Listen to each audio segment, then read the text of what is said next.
Assalamualaikum warahmatullahi wabarakatuh. Kembali lagi bersama saya Maulana Malik, founder Gareneri Percetakan. UKM Palangkaraya kelas bisa.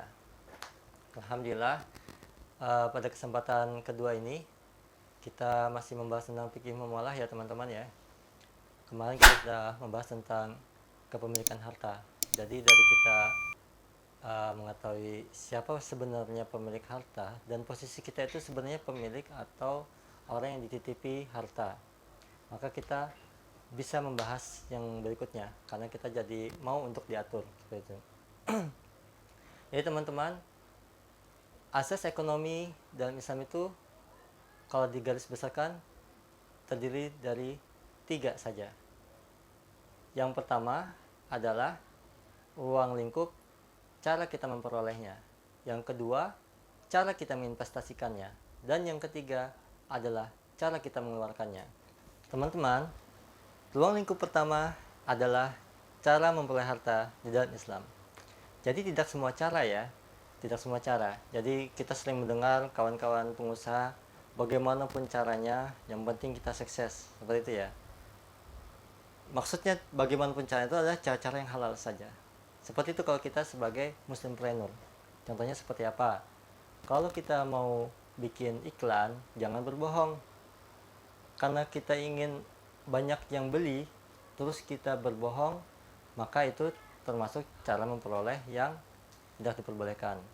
Terus cara memperoleh yang tidak diperbolehkan lagi seperti apa? Barang-barang yang haram, jangan kita jual. Contohnya seperti itu ya. Dan banyak lagi contoh-contoh yang lain. Tapi intinya adalah kita perhatikan cara kita memperoleh harta tadi. Karena itu termasuk ruang lingkup di dalam ekonomi Islam. Kawan-kawan pengusaha ingin usahanya berkah. Berkah itu seperti apa? Berkah itu ketika kita sudah tidak ada, usaha itu tetap jalan atau bisa diwariskan nanti ke depannya dan membawa kebaikan seperti itu. Mau nggak teman-teman kalau misalkan kita melakukan usaha yang tidak diridhoi oleh Allah? Apakah kita hidup selamanya? Ternyata kita mati di tengah jalan dan ternyata anak kita sadar dan dia tidak mau melakukan sesuatu yang salah di dalam diri kita, akhirnya usaha kita juga nggak jalan. Dan tujuan dari kita membangun usaha besar itu adalah sebagai amal jariah kita.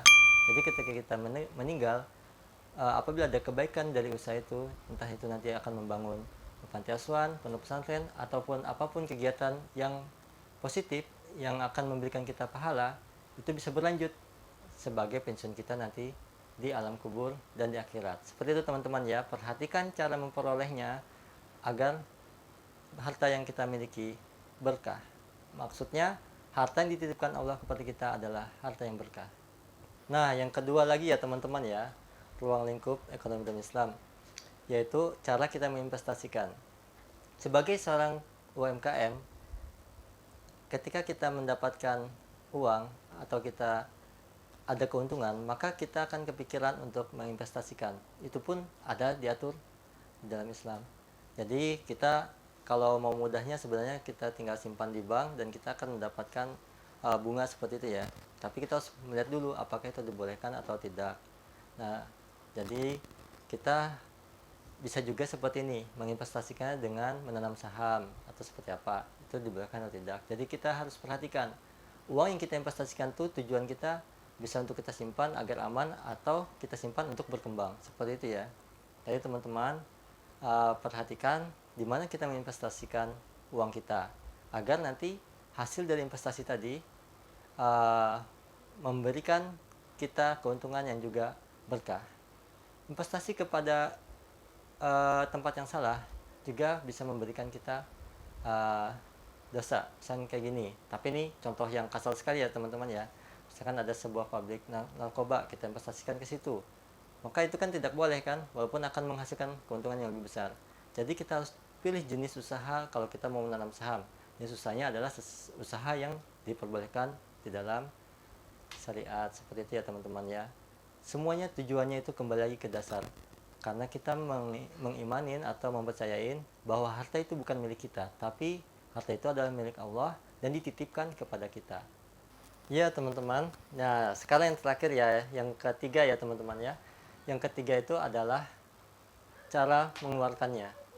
Jadi dari tadi kita dari tidak punya kita memperoleh, terus yang keduanya kita menginvestasikan, dan yang ketiga adalah mengeluarkan. Dari memperoleh dan mengeluarkan ini, ada di tengah itu adalah menginvestasikan. Menginvestasikan itu termasuk mengeluarkan untuk menghasilkan lebih banyak lagi, karena itu kita menginvestasikan, atau yang kedua tadi itu adalah untuk kita membuat harta tadi bertambah seperti itu. Nah, yang ketiga ini teman-teman, mengeluarkan adalah untuk menghabiskan, mengkonsumsi.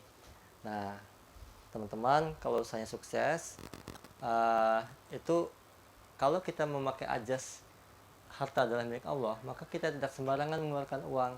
Misalkan kita setelah sukses kita pakai untuk foya-foya atau berboros-borosan, kan tidak seperti itu. Tentunya kita akan mengeluarkannya ke tempat yang akan menambah pahala untuk kita. Seperti itu ya teman-teman. Teman-teman pelajari juga di mana tempat-tempat yang ketika kita punya uang kita keluarkan, maka hasilnya untuk akhirat kita bisa lebih besar. Seperti itu ya teman-teman. Di dalam Islam, harta adalah milik Allah. Kita pengusaha hanya dititipkan. Keluarkanlah di tempat-tempat yang memberikan manfaat kepada kita untuk kehidupan akhirat kita. Teman-teman UMKM Palangkaraya, tadi 3 ruang lingkup ekonomi yang sudah kita bahas ya secara garis besar. Dari kita mendapatkannya, memperoleh, menginvestasikannya untuk menggandakan, dan yang ketiga yaitu mengeluarkannya. Jadi kehidupan di dunia ini hanya sementara. Jangan sampai membuat kita terperdaya. Terus berusaha untuk besar agar kita lebih sukses lagi. Bersama Greenery Scale Up. Sampai ketemu lagi di konten berikutnya. Wassalamualaikum warahmatullahi wabarakatuh.